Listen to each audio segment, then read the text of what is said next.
दोस्तों 60 के दशक में ग्रीनलैंड में एक बहुत ही गंदा एक्सपेरिमेंट किया गया। इसके तहत वहां लड़कियों के गर्भाशय में एक डिवाइस लगा दिया गया, वो भी बिना उनकी मर्जी के। घर से दूर ये वो बच्चियां थीं जो बोर्डिंग स्कूलों में पढ़ती थी। सालों बाद बिल्कुल स्वस्थ लगने वाली इन लड़कियों को मां बनने में समस्या हुई। जांच में पता लगा कि इन सब के भीतर कॉन्ट्रासेप्टिव कॉइल है। इस कॉन्ट्रासेप्टिव कॉइल को कॉइल स्कैंडल भी कहा गया।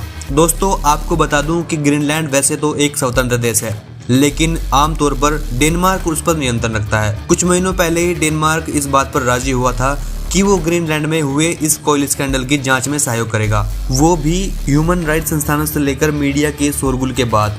बर्थ कंट्रोल स्कैंडल के अलावा भी ग्रीनलैंडिक आबादी के साथ कई अमानवीय प्रयोग हो चुके हैं, जैसे बच्चों को उनके परिवार से अलग करना ताकि वे एडवांस बन सके। दोस्तों वीडियो में आगे बढ़ने से पहले मैं आपसे एक रिक्वेस्ट करूंगा, अगर अभी तक आपने हमारे चैनल को सब्सक्राइब नहीं किया है तो जल्दी सब्सक्राइब कर दें और बेल आइकन को भी प्रेस कर दें ताकि आपको हमारी नेक्स्ट वीडियो की नोटिफिकेशन सबसे पहले मिल सके।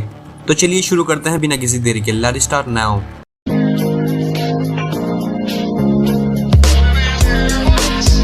दोस्तों सबसे पहले हम बात करेंगे कि आखिर ग्रीनलैंड में रहता कौन है। दोस्तों अगर विस्तार की बात करें तो ये दुनिया का 12वां सबसे बड़ा देश है और इसकी आबादी 60,000 है। इसकी स्थानीय आबादी को इनुइट कहते हैं, जो डेनिश भाषा ही बोलते हैं, लेकिन इनका कल्चर डेनमार्क से अलग है। बर्फ और चट्टानों से भरे इस देश में आय का कोई खास जरिया नहीं है सिवाय सैलानियों के। इनुइट दुकानदार लोकल केक, बर्फीली मछलियां और रेडियर की सींग से बने पीस बेचकर पैसे कमाते हैं। मंगोलों से ताल्लुक रखती ये जनजाति एक्सिमो भी कहलाती है, जो बेहद ठंडे मौसम में कच्चा मांस खाकर ही जी पाती है। अब दोस्तों अगर बात करें प्रयोग के बारे में तो 60 के दशक से लेकर अगले दशक भर में लगभग 4,500 महिलाओं के भीतर एक IUD डिवाइस लगा दिया गया था। ये प्रेगनेंसी रोकने का एक तरीका है जो आमतौर पर वही महिलाएं इस्तेमाल करती हैं जिनकी संतानें हो चुकी होती हैं और जो बर्थ कंट्रोल दवाइयां नहीं लेना चाहती। हालांकि ग्रीनलैंड में स्कूली बच्चियों के साथ ऐसा किया गया, जिसके लिए ना तो उनकी परमिशन ली गई और ना ही उनके पेरेंट्स की। ये सब कुछ रूटीन चेकअप के नाम पर हुआ।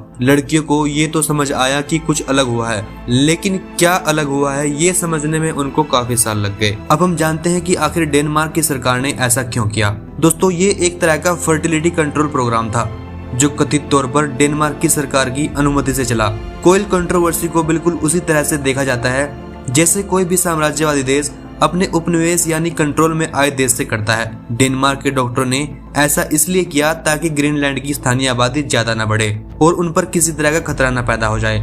डेनिश वहाँ के लोगों को पिछड़ा हुआ मानते थे और नहीं चाहते थे कि उनकी उपनिवेश में पिछड़ों की आबादी बढ़े। जब बर्थ कंट्रोल का ये तरीका अपनाया गया, पूरे ग्रीनलैंड में केवल 9,000 महिला फर्टाइल पीरियड्स में थी। इनमें से आधी आबादी की सही फैमिली बनने से पहले ही फैमिली प्लानिंग कर दी गई थी। इसके बाद वहां जन्म दर 6 संतान से गिरकर 2.5 संतान प्रति महिला हो गई थी।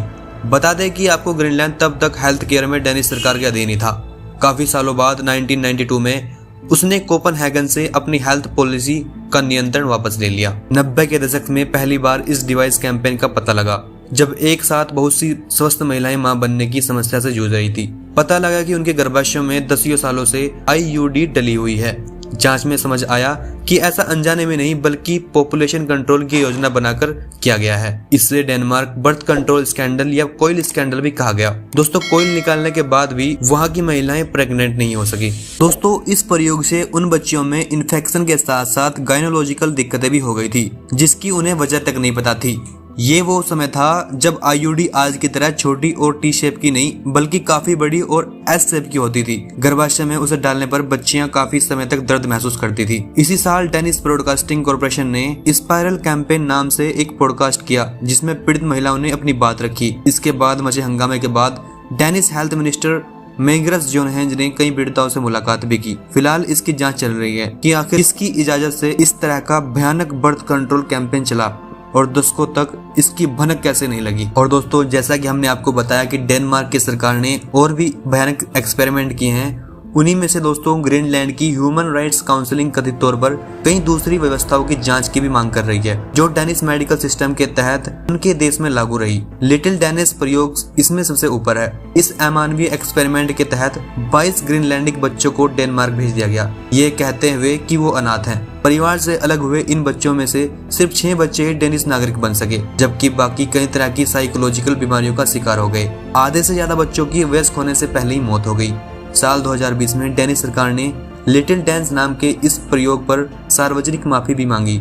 साथ में जोड़ा कि वो सिर्फ पिछड़े हुए बच्चों को एडवांस बनाना चाहते थे और इसलिए उन्हें डेनिस फैमिली से जोड़ रहे थे। तो दोस्तों, आप क्या कहना चाहेंगे इस डेनमार्क के एक्सपेरिमेंट के बारे में? क्या ऐसा करना सही है और क्या ये पॉपुलेशन कंट्रोल करने का एक सही तरीका है? हमें कमेंट्स में ज़रूर बताएं। और अगर वीडियो आपको ज़रा भी अच्छी लगी हो तो वीडियो को लाइक ज़रूर कर दें और अपने दोस्तों के साथ में शेयर ज़रूर करें। और ऐसी और इंटरेस्टिंग वीडियोज़ के लिए अभी हमारे चैनल को सब्सक्राइब करें। So thank you for watching this video.